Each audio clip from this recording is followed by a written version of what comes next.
왜 사람들은 착한 사람에게 가장 쉽게 상처를 줄까? 이 질문 앞에서 우리는 종종 멈춘다.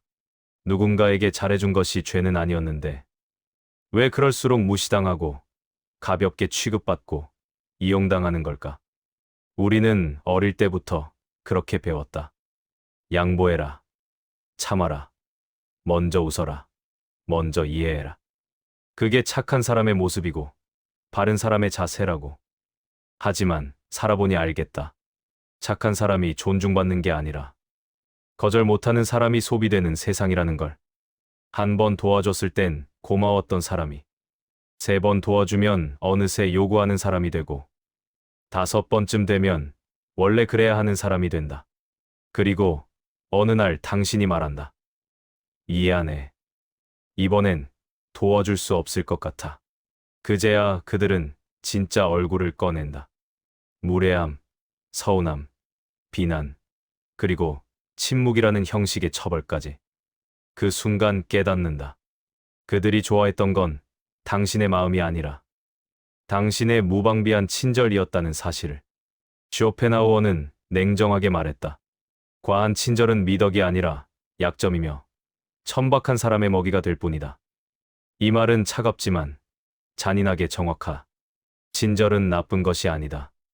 그러나 그 친절에 경계가 없다면 당신은 누군가의 필요를 채워주는 도구가 된다. 이제 질문을 바꿔야 한다. 나는 왜 착해야 하는가가 아니라 누구에게 착해야 하는가로. 당신의 친절은 값이 있어야 한다. 당신의 배려는 선택이어야 한다. 그리고 무엇보다 당신 자신도 보호받아야 한다. 구독과 좋아요는 영상을 제작하는데 큰 힘이 됩니다. 사람들은 말한다. 착하게 살아야 한다. 남에게 잘하면 언젠가 돌아온다. 하지만 이상하게도 세상은 그렇게 움직이지 않는다. 착하게 살아온 사람일수록 더 많이 내주고 더 많이 이해한 사람일수록 정작 그들이 돌려받는 것은 감사가 아니라 당연함일 때가 많다. 처음엔 작은 일이었다. 누군가가 바쁜 당신 대신 일을 부탁했고 당신은 잠시 망설이다. 괜찮아요라고 말했다. 그때만 해도 그것은 당신의 선택이었다. 도움을 주고 싶어서 준 것이고 그 마음에는 강요도 부담도 없었다. 하지만 사람들은 기억한다. 당신이 거절하지 않는 타입이라는 사실을. 그리고 그 기억은 생각보다 오래가고 생각보다 교활하게 사용된다. 2번째 부탁이 왔을 때는 당신도 조금 불편했다. 그러나 상대의 미안해, 나밖에 없어서라는 말 앞에서 당신은 또다시 웃으며 고개를 끄덕였다. 그 순간 경계가 무너졌다. 당신은 더 이상 선택한 것이 아니라 그들이 바라던 역할에 자리 잡혀버린 것이다. 이쯤 되면 사람들은 묻지 않는다. 부탁하지 않는다. 그저 당신에게 미루고 넘기고 기대기 시작한다. 그들이 당신에게 바라는 것은 감정도 감사도 아니다. 오직 하나, 편함이다. 그리고 아이러니하게도 당신이 처음으로 불편함을 표현하거나 거절을 시도하는 순간 사람들의 표정은 변한다. 왜 그래요? 평소엔 잘 도와주더니? 기분 나쁘게 굴지 말고 그냥 해줘요. 당신은 어리둥절하다. 처음부터 억지로 도운 적 없었고 항상 상대를 배려했다고 생각했는데 왜 거절 한 번에 당신은 불친절한 사람이 되어 있는가? 여기에는 인간관계의 잔인한 원리가 숨어 있다. 사람들은 준 것보다 항상 주던 것을 기준으로 판단한다. 그리고 계속 주던 것을 멈추는 순간 그들은 잃었다고 느낀다.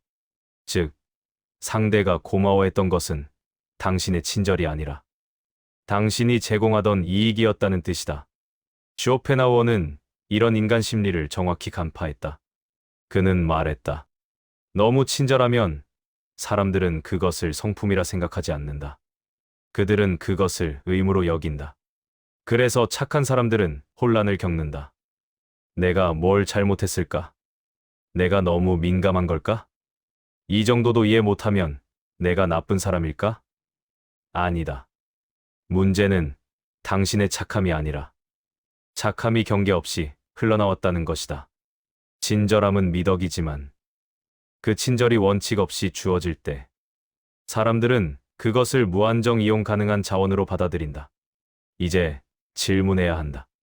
나는 착한 사람인가? 아니면 거절하지 못하는 사람인가? 착함은 존중을 가져오지만 거절하지 못하는 친절은 착취를 불러온다. 그리고 어느 순간 당신은 깨닫는다. 사람들은 당신을 좋아한 것이 아니라 당신이 제공한 편리함을 사랑했을 뿐이라는 것을. 그 깨달음은 아프지만 필연적이다.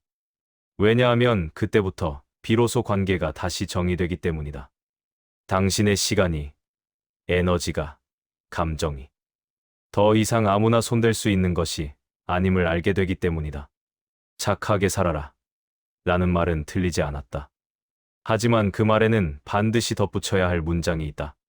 그러나 아무에게나 착하지 마라. 거절은 많은 사람에게 어려운 행동이다. 누군가의 부탁을 들어주지 못하면 미안해지고 상대가 실망하면 죄책감이 따라붙는다. 어느새 우리는 부탁을 거절하는 것 자체가 무례하거나 차가운 행동이라고 믿어버린다. 그러나 깊이 들여다보면 거절을 어려워하는 이유는 상대 때문이 아니라 우리 자신 때문이다.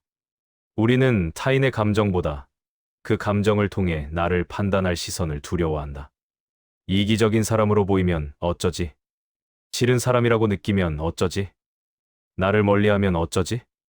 결국 우리는 상대의 욕구를 들어줌으로써 관계를 유지하려는 것이다. 하지만 여기서 가장 잊혀진 전제가 있다. 진짜 관계는 거절을 해도 무너지지 않는 관계다. 당신이 단 한 번 거절했다고 바로 태도가 바뀌는 사람은 처음부터 당신과 관계를 맺은 것이 아니라 당신이 제공한 편함 서비스 희생과 관계를 맺은 것이다. 쇼펜하우어는 인간의 본성을 정확히 설명한다. 그는 이렇게 말했다. 사람들은 허용된 만큼 들어오고 허용된 만큼 무례해진다. 즉, 인간은 당신이 허락한 범위 안에서 행동하는 것이 아니라 당신이 한 번이라도 허용한 그 지점까지 파고들 권리가 자신에게 있다고 착각한다. 그래서 경계징 지혜가 필요하다. 친절과 이용 사이에는 선이 존재해야 한다. 그 선이 없으면 상대는 어디까지가 요구이고 어디부터가 무례인지 모른다. 아니, 정확히 말하면 모르는 척한다. 거절은 그래서 필요하다.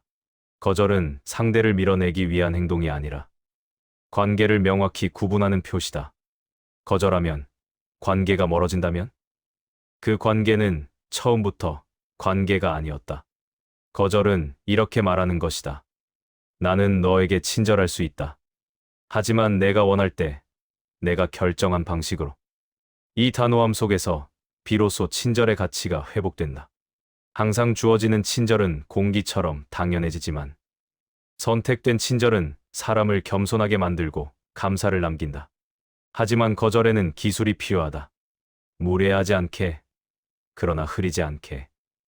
애매한 표현은 사람들에게 여지를 남긴다. 생각해 볼게. 이번만 도와줄게. 다음엔 힘들 수도 있어. 이런 말들은 거절이 아니라 미루어진 허락이다. 거절은 명확해야 한다. 안 됩니다. 그건 제 범위가 아닙니다. 여기까지입니다. 짧고 단순할수록 강하고 강할수록 오히려 덜 상처를 준다. 왜냐하면 애매함은 오히려 사람을 기대하게 만들고 기대는 실망을 동반하기 때문이다. 거절이 가능해졌을 때 비로소 당신의 인간관계는 정리되기 시작한다. 떠날 사람은 떠날 것이고 남을 사람은 남는다. 그리고 그 남은 사람들과의 관계가 당신을 지치게 하지 않고 당신을 소모시키지 않는다.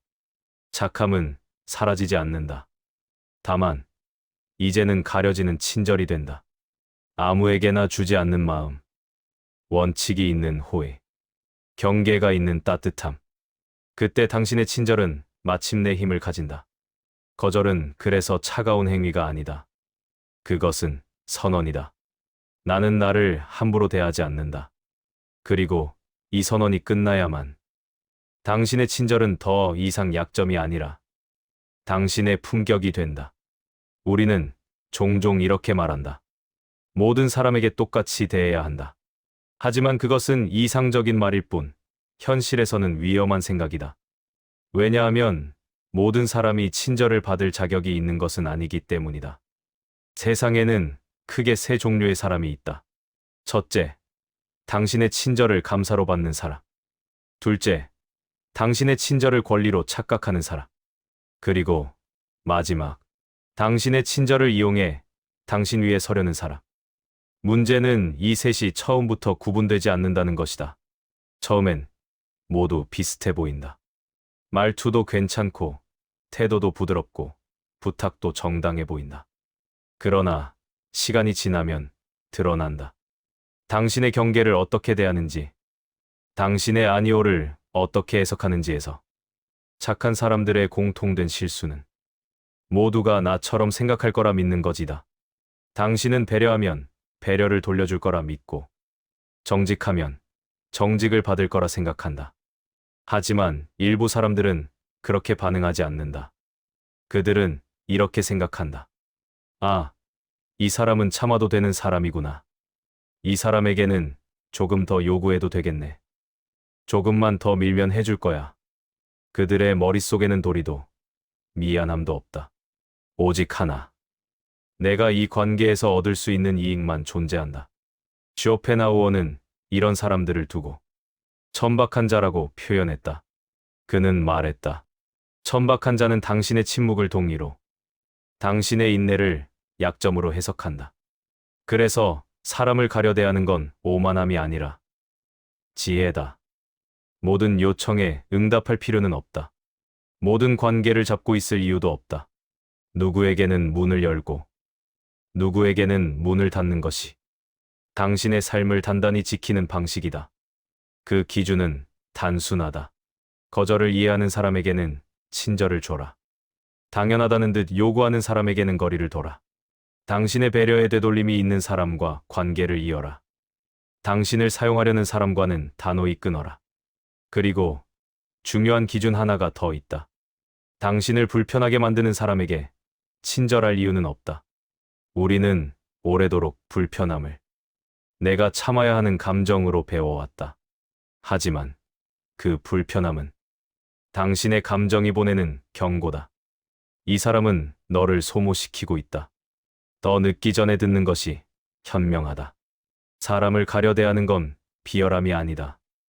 그건 당신의 에너지, 시간, 마음을 아무에게나 쓰지 않겠다는 선언이다.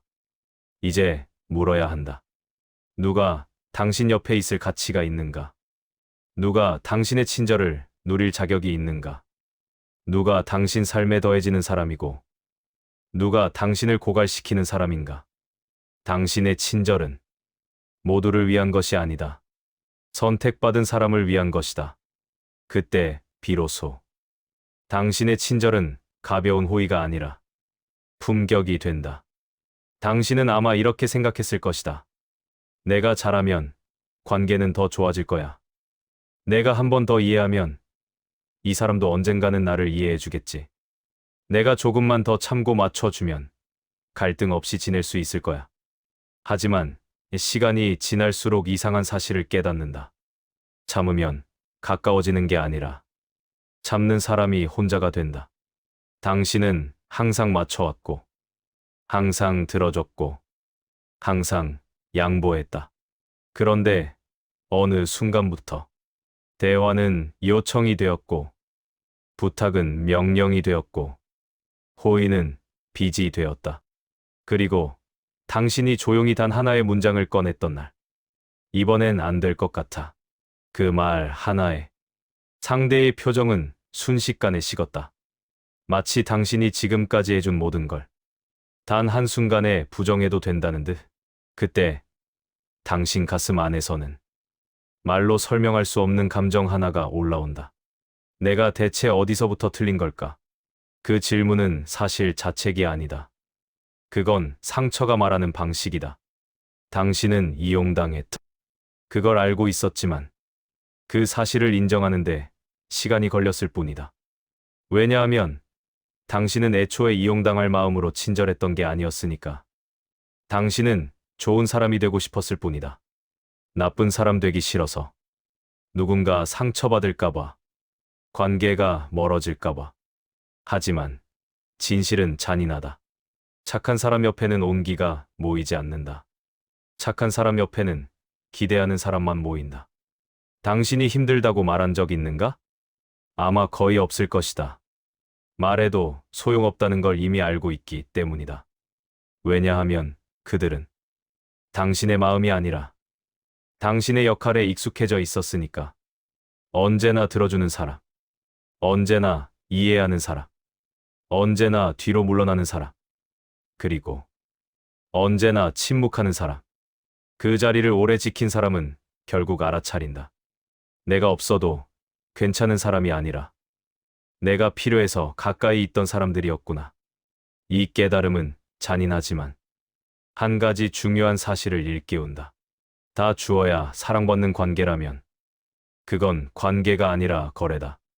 당신이 더 많이 주는 쪽이고 상대는 받아가는 쪽일 뿐. 그러니 이제 물어야 한다. 내가 계속 이렇게 살아야 하나? 정답은 이미 당신 마음속에 있다. 더 주고 더 참는다고 사람들이 당신을 더 사랑해주지는 않는다. 오히려 반대다. 당신이 거절하는 순간부터 당신이 누군지 드러난다. 왜냐하면 그제서야 비로소 사람들이 선택을 하기 때문이다. 떠나는 사람, 불평하는 사람, 거리두는 사람, 그리고 아무 일 없다는 듯 당신을 존중하는 사람. 이 마지막 부류. 그들이야말로 당신이 지켜야 할 사람들이다. 착함이 잘못된 게 아니다. 다만 이제는 알아야 한다. 무너지는 관계는 당신이 못해서가 아니라 당신이 드디어 자신을 지키기 시작했기 때문이다. 이제 나는 더 이상 모든 사람에게 친절하려 하지 않을 것이다.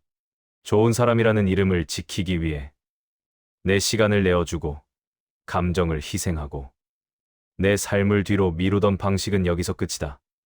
나는 누구에게나 맞춰 살던 사람이었다. 불편해도 웃었고 억울해도 이해했고 상처받아도 괜찮은 척했다. 그게 관계를 유지하는 방법이라 믿었기 때문이다. 그러나 이제 알겠다. 나를 무너뜨려야 유지되는 관계라면 그건 애초에 지켜야 할 관계가 아니었다. 그래서 오늘 나는 조용히 선언한다. 나는 더 이상 이용당하는 착한 사람이 아니라 경계가 있는 따뜻한 사람이 될 것이다. 내 친절은 값이 없다. 하지만 아무에게나 흩뿌려질 정도로 가벼운 것도 아니다. 나의 호의는 특권이지 권리가 아니다. 나를 존중하는 사람에게는 나는 기꺼이 마음을 열 것이다. 하지만 나의 침묵을 당연함으로 삼는 사람에게는 더 이상 미소로 대답하지 않을 것이다. 누군가는 내가 변했다고 말할 수도 있다. 차가워졌다고, 예전 같지 않다고. 그러나 그건 오해다. 나는 변한 것이 아니다. 나는 드디어 나에게 돌아온 것이다. 나는 이제 억지로 이해하지 않을 것이다. 억지로 맞추지도 않을 것이다. 억지로 참으며 관계를 유지하지 않을 것이다. 대신 나를 존중하는 사람과 대화하고 나를 소비하는 사람과는 거리를 두며 나를 인정하는 사람들과 함께할 것이다. 그리고 무엇보다 나는 나를 잃지 않는 방식으로 사람을 사랑할 것이다. 착함은 계속될 것이다. 다만 이제는 방향을 가진 착함, 지켜내는 힘이 있는 착함, 나를 해치지 않는 착함이 될 것이다. 앞으로의 나는 사랑받기 위해 살아가지 않을 것이다. 이해받기 위해 노력하지 않을 것이다. 선한 마음이 나를 상처 입히게 두지 않을 것이다. 나는 나를 존중할 것이다. 그것이야말로 세상 모든 관계의 기준이고 내 삶이 무너지지 않게 하는 첫 번째 울타리니까.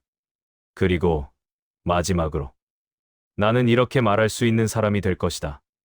나는 누구에게나 친절하지 않겠다. 하지만 내가 선택한 사람에게는 끝까지 따뜻할 것이다. 돌이켜보면 참 많이 참아왔던 것 같다. 말하지 않아도 지나가겠지. 시간이 흐르면 나아지겠지. 내가 더 웃고 더 맞추면 관계가 부드러워지겠지. 그렇게 스스로를 달래며 수많은 순간을 넘겨왔다. 하지만 이제는 알게 됐다. 그 침묵은 이해가 아니라 견딤이었다는 것을.